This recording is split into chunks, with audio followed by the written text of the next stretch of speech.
दृश्य दूसरा है, वो स्थान है शिवाजी के दुर्ग का कमरा, दोपहर का समय। दुर्ग यानी किला। शिवाजी तानाजी की ओर मुंह फेर कर, तानाजी, न जाने क्यों मेरे हृदय में उस बालक के प्रति अगाध प्रेम उमड़ रहा है। अगाध यानी कि अपार प्रेम, ज्यादा प्रेम उमड़ रहा है। जब से वह मेरे सामने से गया है तब से मैं उसी के बारे में सोच रहा हूँ।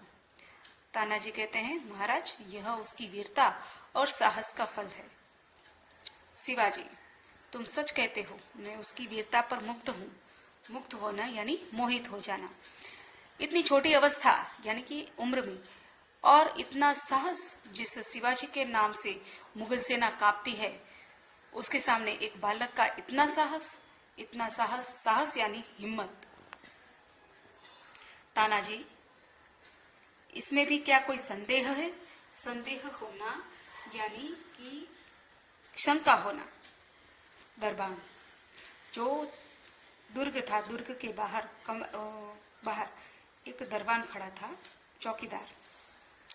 शिवाजी गए, उसे बुलाते हैं, उसे बुला लाओ। दरबान के साथ मालव जी का प्रवेश। मालव जी अपनी माँ से मिलकर आता है। महाराज, आपका अपराधी मृत्यु दंड पाने के लिए प्रस्तुत है। यहाँ पर मालव जी ने शिवाजी से आज्ञा मांगी थी कि मैं अपनी माँ को मिलकर वापस लौटाऊंगा। तो इसी प्रकार मालव जी है, वो अपनी माँ से मिलकर महाराज के पास वापस आता है और कहता है कि मैं मृत्यु दंड पाने के लिए आपके सामने हाजिर हूँ, प्रस्तुत हूँ यानी हाजिर हूँ। शिवाजी उत्तर देते हुए कहते हैं, वीर पुत्र, तुम इतनी जल्दी कैसे आ गए? मालव जी कहता है, महाराज, आपसे विदा होकर मैं घर पहुंचा। माता बड़े देर से मेरी प्रतीक्षा कर रही थी। देखते ही उसने मुझे छाती से लगा लिया। उस समय मैंने सोचा कि मैं उससे सारा भेद कह दूंगा, परंतु मेरी हिम्मत न पड़ी। अब मैं आपकी सेवा में उपस्थित हूँ, आप जो चाहें कर सकते हैं, परंतु मरने से पहले मैं एक बात और मांगता हूँ। शिवाजी कहते हैं, कहो, वह कौन सी बात है? अब मालव जी शिवाजी का जो आदेश था मृत्यु दंड पाने का, वो भुगतने के लिए हाजिर हो जाता है और अंत में वो क्या कहता है कि मैं अपनी माँ से मिलने तो गया था, पर मैं सच बताने से मेरी हिम्मत नहीं हो रही थी, इसलिए मैं जल्दी वापस आ गया, पर मेरी अभी भी एक शर्त है। तो शिवाजी कहते हैं कि वो कौन सी शर्त है? मालव जी कहता है, मेरी माँ की देखरेख का समस्त भार आप अपने ऊपर ले लीजिए। शिवाजी, वीर पुत्र, तुम सचमुच क्षत्रिय पुत्र हो। शिवाजी वीरों का आदर करता है, उनकी हत्या नहीं करता। अब तक मैं तुम्हारी परीक्षा ले रहा था वत्स, तुम मेरी परीक्षा में सफल हुए।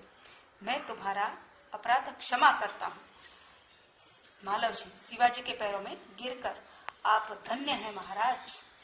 अब मालव जी सच देता है, इसलिए शिवाजी उस पर मुग्ध हो जाते हैं और क्षत्रिय पुत्र मालव जी को कहते हैं कि मैं तुम्हारी अब तक परीक्षा ले रहा था, मैं तुम्हें अपनी सेना में शामिल करना चाहता हूँ और तुम्हारे अपराध को क्षमा करता हूँ, यानी कि तुम्हारी जो सजा है वो माफ करता हूँ। और मालव जी उसके पैरों पर गिरकर उसे धन्य कहते हैं।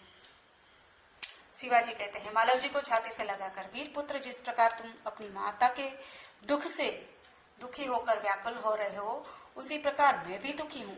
रात दिन मैं इसी चिंता में रहता हूँ कि किस प्रकार भारत माता का दुख दूर करूं। मालव जी, महाराज, ये शरीर आपका है, आपने मुझे जीवन दान दिया है। मैं प्रतिज्ञा करता हूँ कि जब तक मैं इस शरीर में जान है, मैं कभी मातृभूमि की सेवा से पीछे न हटूंगा। शिवाजी, वीर पुत्र, मैं तुमसे ही यही आशा करता हूँ। अब शिवाजी कहते हैं कि तुम्हारे जैसे ही नौजवान इस मातृभूमि की रक्षा कर सकते हैं। मातृभूमि का आदर करना तुम्हारे जैसे नौजवानों का कार्य है, इसलिए मैं तुम्हें अपनी सेना में शामिल करना चाहता हूँ। और इसी प्रकार शिवाजी इस वीर पुत्र को अपनी सेना में शामिल कर देते हैं। यहाँ हमारे पाठ की चर्चा पूर्ण होती है। आगे हम इसके प्रश्नों की चर्चा करेंगे। तो चलो बच्चों, बाय।